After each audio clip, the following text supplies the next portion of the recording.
What's up, everybody? Welcome to another hot take. Today, this one goes out to all my people on Instagram, specifically guitar players who are manipulating their shredding.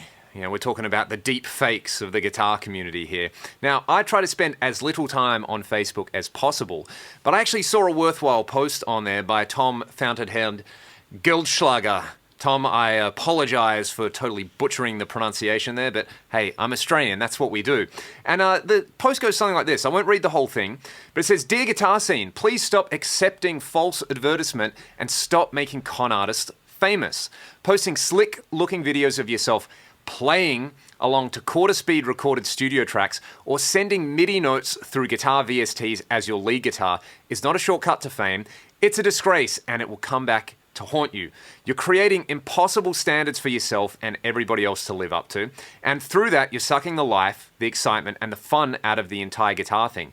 Plus, it's dangerous and unhealthy, creating a cognitive dissonance between what you're putting out to the world and what you're able to do, possibly leading to depression and mental illness. True growth is achieved through trying and failing, through taking risks and putting yourself out there with all your flaws and your humanity, not through artificially fabricating an imagined idea of being a super shredder." It goes on, but there's so much that I agree with here. And I have to say, I have no problem with people artificially manipulating their guitar playing as a compositional tool. That can be a totally valid form of musical expression. But I think the idea that it's like people are, chucking it up on the gram, to build their career or to essentially fool people into like, hey, look at how clean I can play. And to create these, as he said, these like impossible standards is pretty ridiculous. And I'd never heard of people running like guitar profiles through, a VST or through an Axe-Fx and reamping them. So I thought I would do a little experiment. The YouTube channel Quist, I hope it's pronounced Quist, that's how I pronounce it anyway. Again, butchering the pronunciation, has this backing track, this kind of like B Phrygian dominant gent thing on there. So I thought I'd play along to this backing track, and I would play along at half speed. I recorded DI, then in my digital audio workstation, I would time stretch that so it's twice as fast. Then I just sped up the footage. And this is what it sounds like.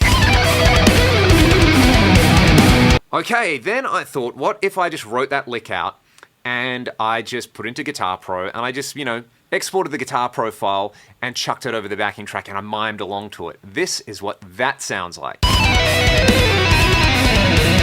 And even better, we can create a blend of those two things, which sounds like this.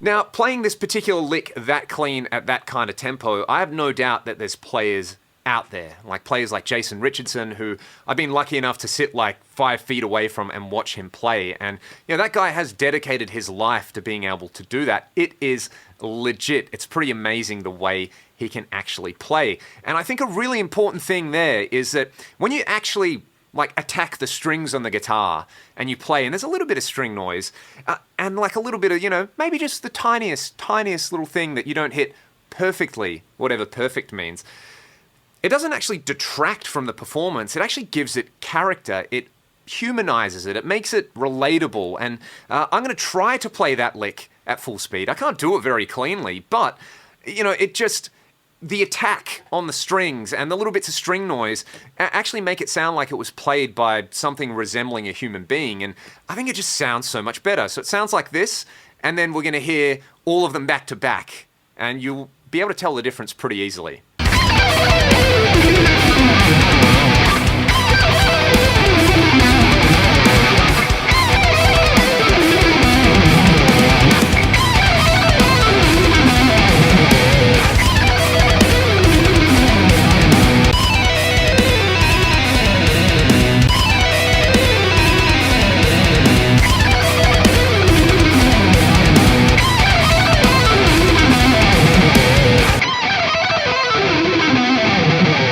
Now, I don't want to go through and name names, but I am sure you've seen a video on Instagram of somebody playing with that kind of Guitar Pro, all the velocities all the way up, no string noise, perfection. And it's in no way perfection. It's absolutely soulless and it's non-musical, in my opinion.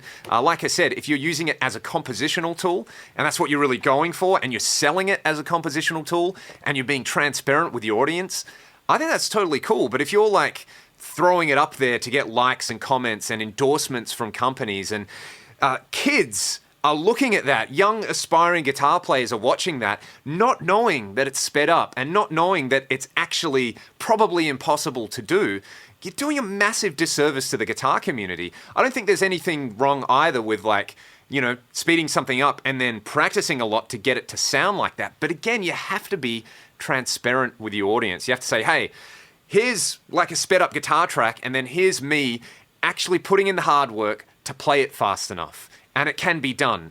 But this kind of like impossible guitar thing, you know, to become the fastest guitar shredder, like Shred Olympics, is totally missing the point about why music's great and why guitar playing is fun and why it's not about the end result. It really is, you know, to be the, you know, the middle-aged person on Facebook posting the meme with the sunset behind it. It is about the journey. Music is its own reward. It's not a competition. It's not about flexing on other people. It's not about like creating these impossible standards. You know, it's about having a bit of fun, and it's about expressing yourself and, you know, playing with a little bit of soul and having a bit of stank in your playing and not being perfect. And just to illustrate that, here is a little bit of what I think is one of the greatest metal guitar solos of all time. This is the unaccompanied track of Marty Friedman's Tornado of Souls solo. And listen to all the string noise and listen to all the buzz and the hiss and the imperfections. It doesn't make the guitar solo any worse. It's such an incredible, beautiful piece of metal guitar playing. And, you know, there's stank in it. That's what the whole point about it is. So here's a little bit of that DI.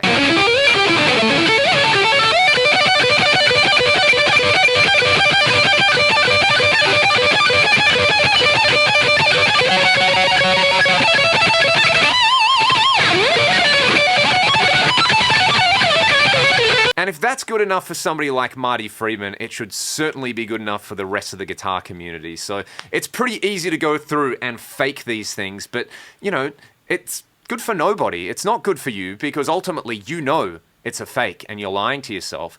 And it's no good for the whole like point of playing guitar and being part of the guitar community and, you know, having fun and inspiring one another and being honest and transparent about it. So yeah, there's my hot take for the week. I would love to hear from you guys. And, you know, if you want to get my course on how to speed your guitar playing up and totally fake it for the gram, well, now you know how to do it as well. Go and play some guitar, have some fun.